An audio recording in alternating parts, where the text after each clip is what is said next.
बहुत अच्छा लगा। मैं तो कहता हूँ कि हर भारतीय को ये तीर्थ स्थल पर आना चाहिए। जो भी आता है उसको एक आध्यात्मिक और आनंद की अनुभूति होती है। ये स्थल ऋषि मुनियों की धरती है। सदियों से इस धरती का प्रताप है।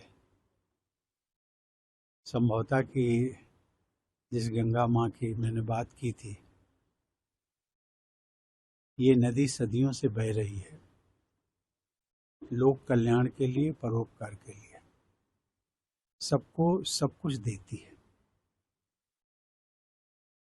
हमें भी यही माँ गंगा से सीखने को मिलता है कि जो माँ गंगा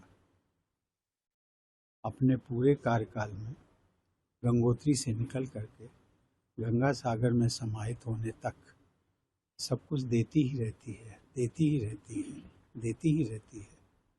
शायद ये भावना, उनका संदेश यही है।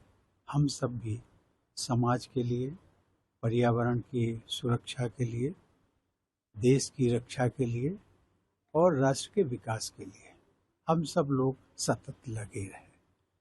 ये माँ गंगा का संदेश मैं सबसे अपील करता हूँ मैं कि इस उनके संदेश को हम समझें और उसका पालन करें।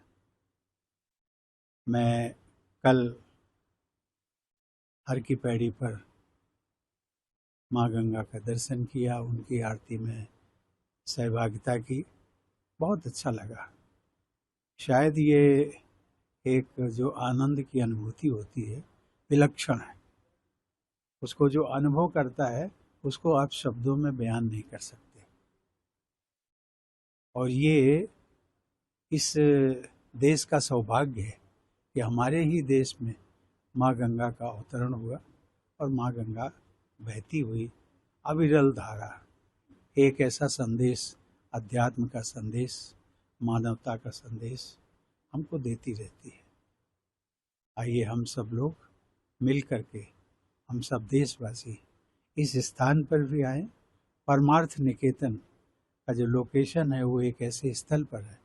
पिछली बार जब मैं आया था तो माँ गंगा का जो निर्मल धारा थी वो थोड़ा सा यहाँ से हट गई थी, लेकिन इस बार मैंने देखा माँ गंगा की निर्मल धारा बिल्कुल घाट के समीप चली आ रही है।